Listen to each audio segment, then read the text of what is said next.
Cœur de patrimoine, Cédric Decoeur. Et on attaque tout de suite donc avec cette première vision de marché.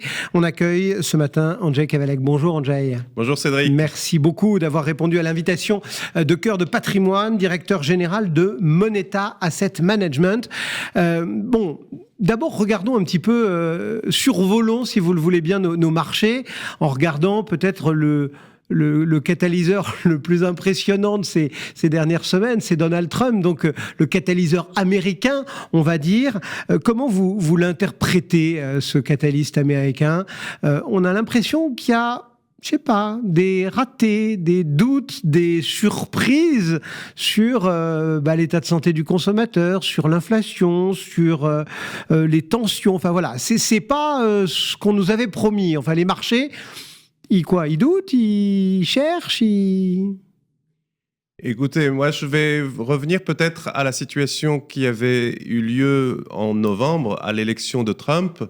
Et à l'époque, donc c'était une époque qui n'est pas si lointaine, le consensus était quand même que les États-Unis allaient sortir extrêmement gagnants. Il y avait les fameux Trump Trade qui devaient enrichir tout le monde. Alors je rappelle pour ceux qui s'en souviennent pas quels étaient les Trump Trades. Les Trump Trades, c'est le dollar gagnant, c'est la Chine qui devait souffrir, c'est l'Europe qui devait souffrir, c'est aussi les crypto-monnaies qui devaient s'envoler.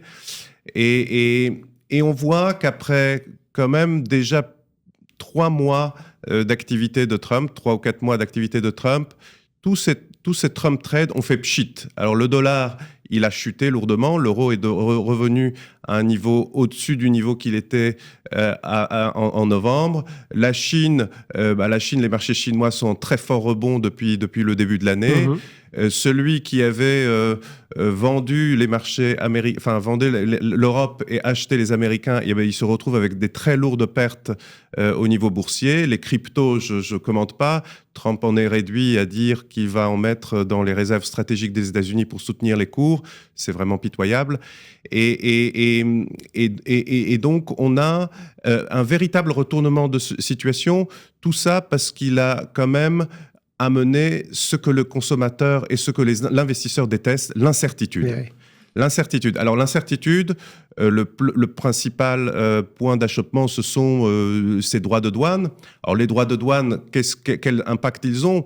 Écoutez, c'est très simple. Les droits de douane, ils renchérissent les produits, ils abaissent les marges des sociétés, ils réduisent la compétitivité des pays, ils augmentent le chômage, ils augmentent l'inégalité. Mais bon, à part ça, ils sont parfaits. À part ça, ils sont parfaits. En tout cas, on le voit bien, on a aujourd'hui un consommateur aux États-Unis qui est sous le doute. Il y a aussi toute une série de politiques extrêmement brutales qui sont très anxiogènes, avec des licenciements, des centaines de milliers de personnes qui sont licenciées. Et donc aujourd'hui, on a un retournement de situation qu'on aurait eu du mal à prévoir il y a encore 5 mois. Pourtant, nous, chez Moneta, on poussait l'Europe fin de l'année dernière.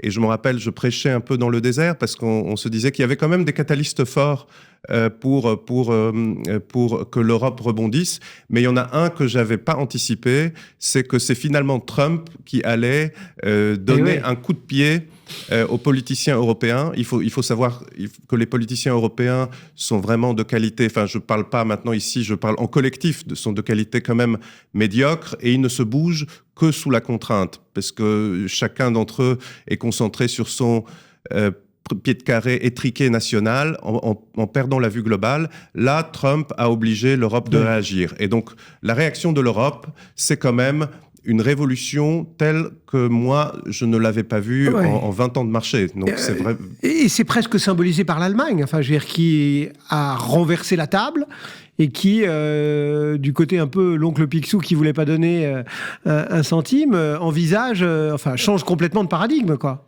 C'est poussé par l'Allemagne, mais c'est aussi poussé par l'Europe, parce qu'il y a deux plans. Il y a quand même une relance budgétaire extrêmement forte en Europe aujourd'hui, sous l'impulsion, bien sûr, de l'Allemagne. C'était très largement commenté avec les mesures Merz, donc en faveur du réarmement, mais aussi les 500 milliards pour l'infrastructure.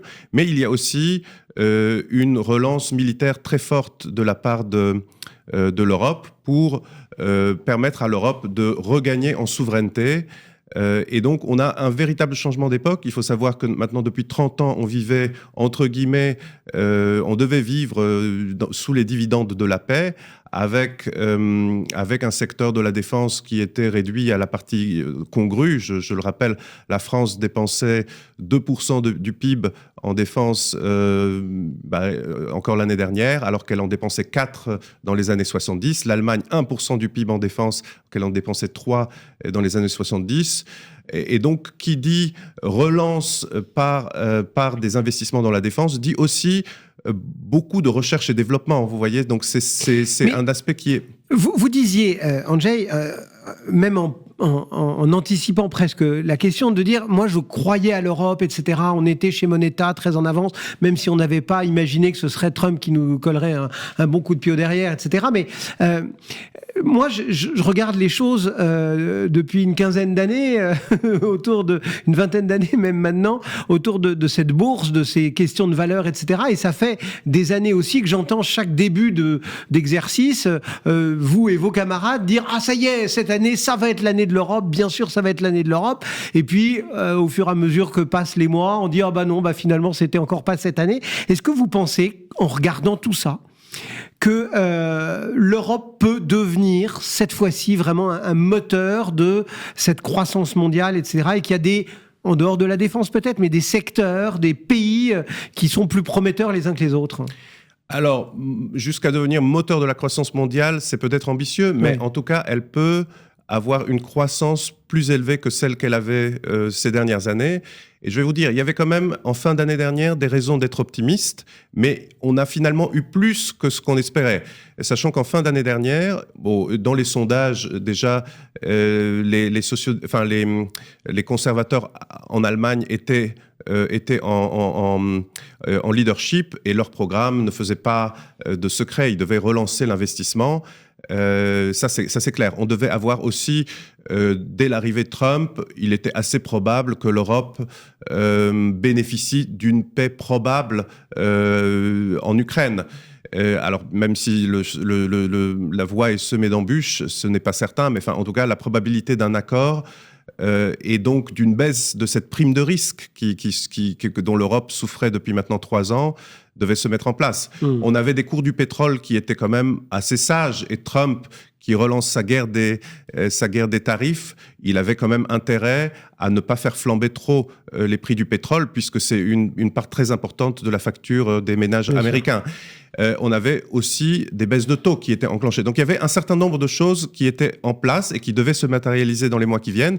Le bonus qu'on a eu, c'est cette relance des dépenses de défense, et qui là sont un véritable game changer, je pense. Alors, rentrons maintenant un petit peu dans le dur du sujet, parce qu'en fait, c'est aussi votre cœur de métier, c'est d'aller regarder les styles, les valeurs, les catégories, etc. On voit qu'il y a un retour de la value, des cycliques, etc. C'est durable, c'est quelque chose sur lequel on peut appuyer finalement ces choix patrimoniaux ? Écoutez, le style value marche quand il y a un peu plus de croissance et quand les taux sont plus élevés. C'est ce qu'on n'avait pas depuis maintenant 7-8 ans, et c'est ça qui avait poussé bien sûr toutes les valeurs de croissance, toutes les valeurs défensives. Les valeurs défensives et les valeurs de croissance étaient recherchées dans un contexte où on avait beaucoup d'incertitudes. Et il faut savoir que depuis maintenant 7-8 ans, on vivait en Europe, du point de vue de l'investisseur européen, dans un climat d'incertitude. Je les nomme, ces incertitudes. Donc, tout d'abord, il y avait les risques de récession aux États-Unis. Quand Trump était arrivé en 2016, c'était pas la folie. Puis, il y avait le début des guerres commerciales en 2018 avec la Chine. C'était aussi anxiogène. Ça devait provoquer des récessions. Puis 2020, le Covid. Puis 2022. Donc, tous les 2 ans, 2022, la guerre en Ukraine. Tous les 2 ans, on avait un coup de massue. Je ne parle même pas de la dissolution que les politiciens français ont organisée en France. Et donc, il y avait des raisons pour ne pas être investi sur des valeurs qui sont des valeurs très sensibles à la conjoncture. Voilà. Alors maintenant, où on a un plan de relance, un double plan de relance, un plan de relance européen et un plan de relance allemand qui est crédible parce qu'il est financé. C'est le pays la principale économie de l'Europe. Et même si les autres pays ne relancent pas, ils vont en bénéficier. La France est le principal partenaire étranger de l'Allemagne. Bien sûr que ce plan va être extrêmement positif pour l'économie française, même en absence de réforme ici. Et donc, aujourd'hui, je pense que l'investisseur peut mettre ses lunettes roses. Alors, ce plan de relance a fait augmenter les taux. Donc, les taux longs ont pris entre 20 et 30 points de base. C'est important, mais ce n'est pas non plus majeur. Mais c'est justifié par des perspectives de croissance beaucoup plus élevées qu'avant. Alors les économistes, nous ne sommes pas économistes chez Moneta, mais on lit ce que disent les uns et les autres. Les plus optimistes, ils disent entre 0,5 et 1 point de croissance de plus pour l'Europe.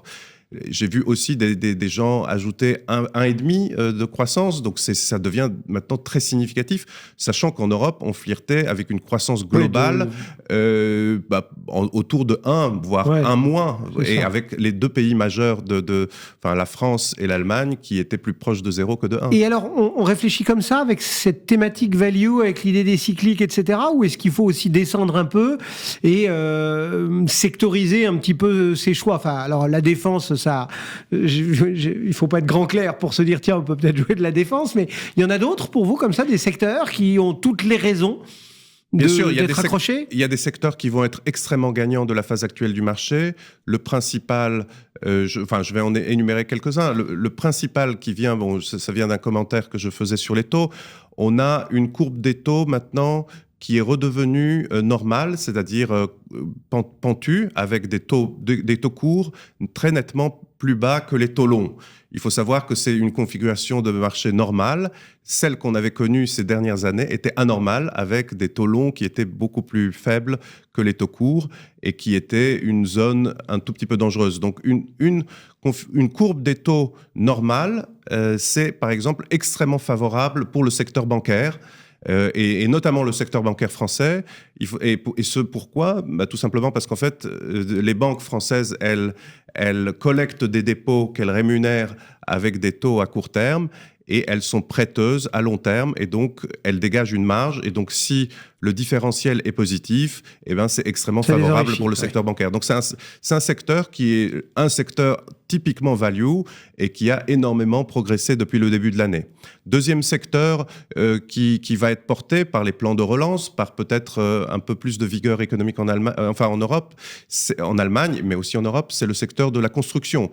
Donc Vinci, Eiffage, Saint-Gobain, tous les producteurs de matériaux de construction, et bien sûr les sociétés qui sont exposées à l'Allemagne, donc Wienerberger ou Rockwool, les cimentiers, Heidelberger Cement, ce sont toutes des sociétés qui étaient extrêmement souffrantes ces dernières années. Alors, il ne faut pas quand même mettre toute la value dans le même panier. Il y a un secteur value qui aujourd'hui reste un peu dans le brouillard. C'est typiquement le secteur automobile, mais qui a ses contraintes propres. Et donc voilà, donc il faut faire très attention quand on parle de style, puisque bien sûr, comme vous le dites, à l'intérieur des styles, il y a des segments qui n'ont pas les mêmes dynamiques. Alors, je vais continuer à gratter un petit peu, et alors là, elle est carrément sur votre terrain de jeu. Ce sont les petites et moyennes valeurs. Elles ont été très longuement délaissées, et là, on hume comme un frémissement. Vous y croyez, là, vous ? On y croit dur comme fer, d'autant plus que c'est un secteur qui a qui a accumulé un retard très important. Je vais donner 4 chiffres pour illustrer ce retard. Alors, le précédent pic des petites valeurs en France, en tout cas, il était fin 2017.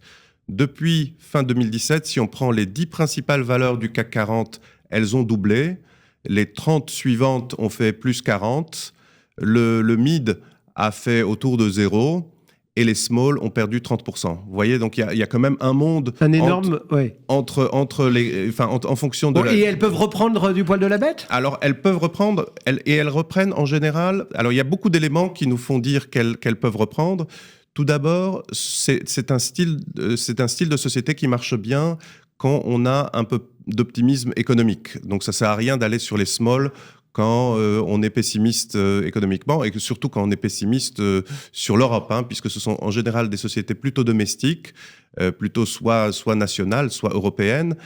Et aujourd'hui, on a quand même un Même changement. si elles peuvent être parfois leader mondial. Hein, Tout à fait. Elles peuvent être très fortement exportatrices, mais en général, le segment est plutôt considéré comme un segment national ou européen. Et aussi, ce sont des sociétés qui ont des bilans où ils sont structurellement, ils ont de la dette plutôt à taux variable. Voilà, donc on a aujourd'hui deux catalystes puissants, enfin ce sont des catalystes externes, entre guillemets macroéconomiques. C'est le retour de la confiance et le retour des perspectives de croissance favorables en Europe, et puis la baisse des taux courts qui sont favorables à cette catégorie de valeurs. Et enfin, ce qui est important de voir, c'est à la fin, nous sommes, comme vous le savez, des stock pickers, nous regardons les valorisations. Les valorisations sont aujourd'hui extrêmement dépréciées. Si je prends, donc au-delà de la France, par exemple, on se concentre sur le Stoxx européen. Si on prend les small dans le Stoxx, elles ont historiquement toujours traité avec 2 points de multiples de plus que les grandes. Et c'est normal parce que les petites et moyennes valeurs ont plus de croissance. Il est plus facile de passer de 100 millions de chiffre d'affaires à 200 millions de chiffre d'affaires que de 10 milliards à 20 milliards. Bien sûr. Et donc, ce supplément de croissance était valorisé par des multiples supérieurs. Et donc, aujourd'hui, elle traite à 2 points de multiples en dessous des larges. Ça, donc il y a un vrai rattrapage qui peut se faire. Ça, c'est le premier niveau de rattrapage. Et le deuxième niveau de rattrapage, c'est qu'elle traite aussi en dessous de leur moyenne historique. Vous voyez, leur moyenne historique était autour de 15 fois les résultats. On est à 12 fois les résultats. Et donc, si on a ne serait-ce que ce rattrapage des deux, c'est-à-dire qu'elles reviennent... si on a l'un des deux, ça fait plus 20 à 30% de potentiel. Si on a les deux, ça fait plus 40% de potentiel pour la catégorie. Toutes choses égales par ailleurs, parce qu'on aura aussi, avec les révisions économiques, c'est ça qui est important, c'est qu'aujourd'hui, on est en Europe avec des surprises économiques positives, là où on est aux États-Unis avec plutôt des surprises économiques négatives. Et les marchés anticipent et les marchés se projettent. Et donc ça, c'est un élément supplémentaire qui pourrait alimenter la hausse. Bon, juste pour terminer, qu'est-ce que vous auriez envie de dire, voilà, à un auditeur, une auditrice qui vous écoute ce matin et qui se dit, tiens, j'ai pas d'action dans mon portefeuille, dans mon patrimoine. Andrzej me convainc. Qu'est-ce que vous lui dites, voilà, le petit bilan entre guillemets ou encouragement de Moneta? Voilà, écoutez, moi je constate qu'en France, les épargnants ont beaucoup d'épargne peu risquée, donc placée dans des livrets ou dans de l'assurance vie.